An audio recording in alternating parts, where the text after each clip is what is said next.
Salut à tous et bienvenue dans mes jeux favoris. Aujourd'hui on va parler du tout premier jeu vidéo auquel j'ai joué dans ma vie. Mais qu'est-ce que ça peut bien être? Vas-y, accouche, putain! Tomb Raider. Et oui, Tomb Raider c'est le tout premier jeu vidéo auquel j'ai joué. No fake, hein, j'y jouais alors que j'avais à peine 4 ans. Hein. Tout juste bébé, je m'amusais à tuer des animaux et des êtres humains avec des armes à feu. Une éducation parfaite. Bref, je suis un énorme fan de Tomb Raider et regardez, je possède des tas de figurines et tout. Et ma préférée c'est elle. Parce que la poêle. Ce premier opus, je l'ai terminé un nombre incalculable de fois et je me surprends encore aujourd'hui à rejouer la plupart des niveaux. J'adore ce jeu, putain. Ah, Tomb Raider, c'est LE jeu de référence quand on parle d'action-aventure sur PlayStation 1. Avant même que le jeu soit sorti en 96, il faisait énormément parler de lui. De nombreux magazines spécialisés parlaient de son incroyable gameplay, de la fluidité du jeu et surtout de son héroïne, Lara Croft. Lara Croft, à peine née, déjà une star. Tous les magazines de jeux vidéo en parlaient comme étant celle qui allait vous faire craquer. Lara Croft, l'Indiana Jones au féminin, la femme forte, badass et sensuelle qui te pète la gueule si tu l'emmerdes. Sourire ravageur, provocante, bref, quasiment une première dans le jeu vidéo, on mettait en valeur ce personnage comme étant une personnalité public people, alors qu'en réalité...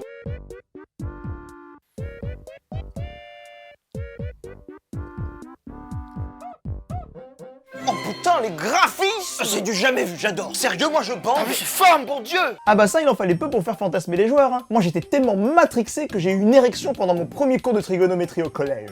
Non, c'est faux ça. Non mais c'est soupir là, par contre.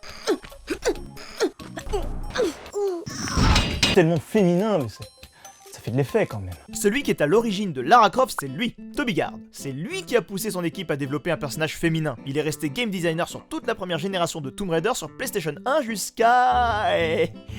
Et celui-ci. Alors on se demande bien pourquoi il s'est arrêté là, tiens. Je me sens plus forte. Non, c'est pas gentil, c'est pas gentil. Bon, même si j'en ai très envie, je ne vais pas parler de toutes les générations de Tomb Raider, évidemment, je vais parler de ce premier opus qui a apporté toutes les bases. Quand vous démarrez le jeu, vous avez le droit à une cinématique. Lara Croft, confortablement installée dans un hôtel en Inde, Une information dont on se bat totalement les couilles. a rendez-vous avec Larson, un sous-fifre de Miss Natla qui l'engage pour récupérer le Sion, un bibelot soi-disant perdu dans des ruines péruviennes incas. Et notez que Larson est introduit comme étant un putain de lourdingue. C'est Jacqueline Natla, de Natla Technologies, vous voyez? Ceux qui font tout ce qui est beau et qui brille. La ferme, Larsen. White pause. Natla se retourne et regarde Larson alors qu'elle est en webcam. C'est pas possible.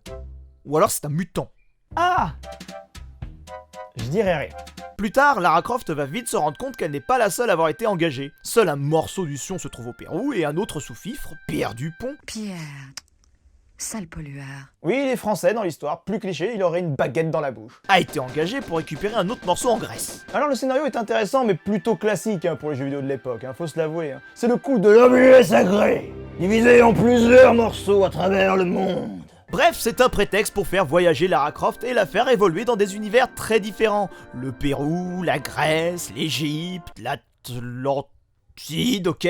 D'ailleurs, véritable anecdote, hein, si le jeu se passe quasi intégralement en intérieur, c'est parce qu'il était techniquement compliqué de modéliser des environnements en extérieur. D'où l'intérêt de faire évoluer Lara Croft dans des cavernes, des temples ou des tombes. Tomb Raider. Le titre quoi!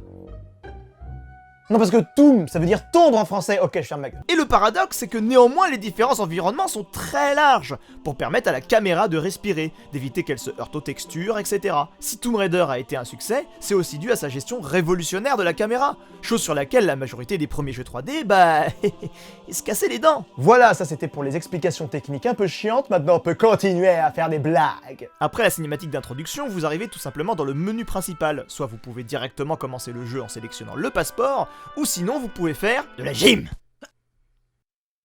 C'est le didacticiel du jeu. C'est pour apprendre à jouer, si vous êtes nul. Comme dit précédemment, l'aventure commence au Pérou, avec une cinématique qui déboîte sa race.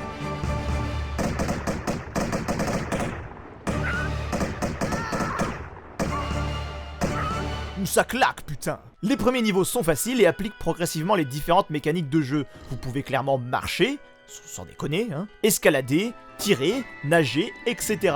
Mais après deux premiers niveaux plutôt simples, il y a le Le 3e niveau. Ah bah oui, mais si vous avez pas appris à compter en maternelle, moi j'y peux rien. Hein. La vallée perdue, le 3e et célèbre niveau de Tomb Raider. En vrai, tout commence plutôt tranquillement, hein. Tu croises quelques loups, ramasses quelques trousses de soins, escalades quelques murs, rencontres quelques raptors. Ça commence à sentir le pâté, tu t'avances tranquillement dans une grande vallée, puis vient le moment le plus traumatisant de toute l'histoire du gaming.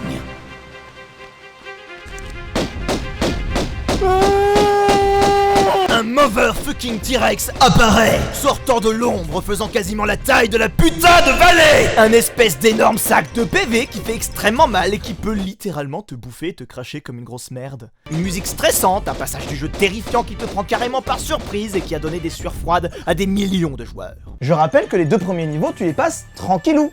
Qu'il y a à peine 5 minutes, tu avais la main dans le slip à t'amuser à tuer des petits loups. C'est à partir de ce moment-là en tant que joueur que tu commences à comprendre que tu joues à un putain de grand jeu. Mais Tomb Raider, ce n'est pas seulement tuer des dinosaures ou des loups.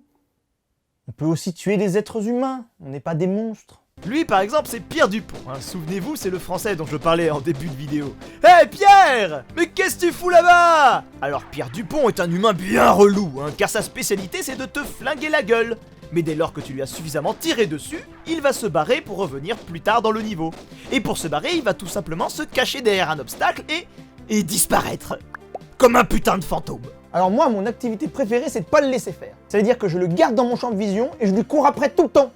Comme ça, il peut jamais disparaître. Allez, bah vas-y, bah disparais, bah t'attends quoi? Ah bah t'arrives plus à disparaître. T'as perdu tes pouvoirs. Et si ça vous suffit pas de tuer des trucs, vous avez aussi de l'exploration, de la découverte. Et pour récompenser les joueurs les plus observateurs et les plus assidus, vous avez une multitude de secrets à découvrir parmi les différents niveaux. Ah, les secrets dans Tomb Raider, c'est quelque chose, hein. C'est vraiment un truc qui me fascine. Quand j'étais petit, mon père voulait absolument terminer le jeu à 100%. Et du coup, il a fait une liste sur laquelle il a noté tous les secrets qu'il avait découverts et ce qui lui manquait. Oui, ça c'est une feuille avec des notes. C'est un truc de boomer utilisé quand Internet n'existait pas. Car oui, maintenant, s'il te manque un secret ou deux, eh bien tu cherches la solution sur le net et tu trouves facile. Mais avant, il fallait découvrir soi-même. Et après d'avoir consulté ces solutions sur Internet, je me suis rendu compte que mon père serait probablement mort d'épuisement devant sa PlayStation s'il avait continué sa conquête des secrets. Parce que les développeurs étaient fous.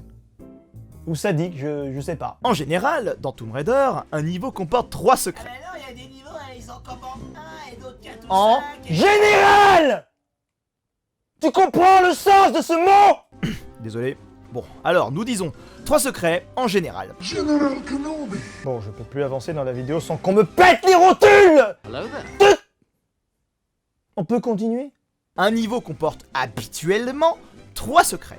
Un plutôt facile à trouver, un deuxième intermédiaire et un troisième qui est quasiment impossible à découvrir sans solution. Bon, pour les faciles, peu de choses à dire, souvent il faut escalader une paroi ou découvrir une salle en recul. Les intermédiaires, eux, sont plutôt intéressants, et on est souvent surpris quand on les trouve, c'est très plaisant de tomber dessus. Mais pour les autres, il va falloir retourner votre cerveau, le gonfler à l'hélium, posséder un 6e sens tellurique ou être un demi-dieu omniscient pour les trouver, parce que sinon je sais pas. Et c'est pour ça que j'ai décidé de faire le top 5 des secrets les plus what the fuck de Tomb Raider. Numéro 5. Celui-ci, il faut que vous soyez pris d'un excès de folie et que vous vous dites « Tiens, et si je courais comme un con dans les 4 coins de la pièce pour rien? Ce serait sympa !» Et paf, ça ouvre une porte secrète. Numéro 4. Alors celui-là c'est l'enfer pour ceux qui jouent sur PlayStation 1. Après une demi-heure de jeu sans encore de point de sauvegarde, vous arrivez à une descente. L'idée, c'est contre-intuitivement prendre la descente à l'envers et se laisser glisser, pour enfin se laisser suspendre, pour glisser de nouveau sur une nouvelle paroi, pour sauter au dernier moment de celle-ci au pixel près, sinon ça marche pas, pour atterrir au pixel près sur la plateforme qui mène au secret. Si vous avez foiré votre exécution comme moi 3 ou 4 fois d'affilée il y a 5 ans sur PlayStation 1, vous devez tout recommencer depuis le début du niveau. Wouh! Numéro 3, ça va être rapide, c'est littéralement un secret dans un secret. Numéro 2, le sadisme à l'état pur, j'ai passé l'entièreté de ma vie à me dire « Mais putain, il y a une porte là, je rêve pas. Les textures ne sont pas les mêmes. » Pourtant c'est très simple, il suffit de se placer plus haut dans le niveau et de marcher sur cette plaque. Enfin, de courir et de descendre avec un parcours bien précis et se précipiter vers la porte qui s'est ouverte et d'arriver quasi au moment où la porte se ferme. Et moi j'y suis mort comme un con, car j'ai oublié de tuer les lions avant d'y aller. Putain. Numéro 1, mon préféré, le formidable, le spectaculaire secret, en lévitation sur une plaque invisible à plus de 100 mètres du sol. Totalement trouvable et cohérent, évidemment, et à moitié prix chez votre marchand de journaux, putain. Alors papa, range-moi ça. Tu t'es épuisé à chercher tout ça pour rien. Fuck you! Et franchement, j'en passe des tout aussi what the fuck. Je pourrais passer 10 minutes à vous présenter des secrets complètement abusés. Enfin, vous allez me dire, mais Astral, mais comment tu fais pour en savoir autant sur Tomb Raider? Eh bien, c'est très simple, je tiens énormément à remercier l'équipe de Captain Alban qui possède un site qui a énormément d'informations sur Tomb Raider, des interviews, des documents, des magazines, etc. Et c'est là-dessus que j'ai pioché la plupart de mes informations pour pouvoir faire cette belle vidéo. Mais c'est également sur ce site que j'ai découvert un tas d'anecdotes formidables, par exemple... Le héros de Tomb Raider devait être au départ un homme. Trop similaire à Indiana Jones, le personnage fut refusé. C'est fou! L'héroïne de Tomb Raider s'appelait au départ Laura Cruz et était de nationalité sud-américaine. Les producteurs jugèrent que le personnage n'était pas assez séduisant pour le public américain. Incroyable! Les soupirs de Lara dans Tomb Raider 1 sont en fait la voix modifiée d'un homme. Martin Hudson, alors sound designer chez Core Design. Quoi? Non. Non mais c'est soupir là par contre. Non. Ma vie n'aurait été qu'un mensonge depuis le début. Non. Tellement féminin. Mais Comment puis-je continuer à vivre après une telle trahison? ça fait de l'effet quand même. Le monde ne serait-il qu'une gigantesque illusion?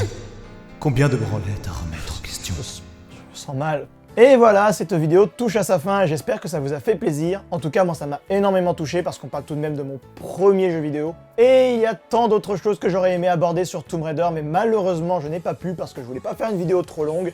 Mais ne vous en faites pas, parce que Tomb Raider 1 est loin d'être mon seul Tomb Raider favori.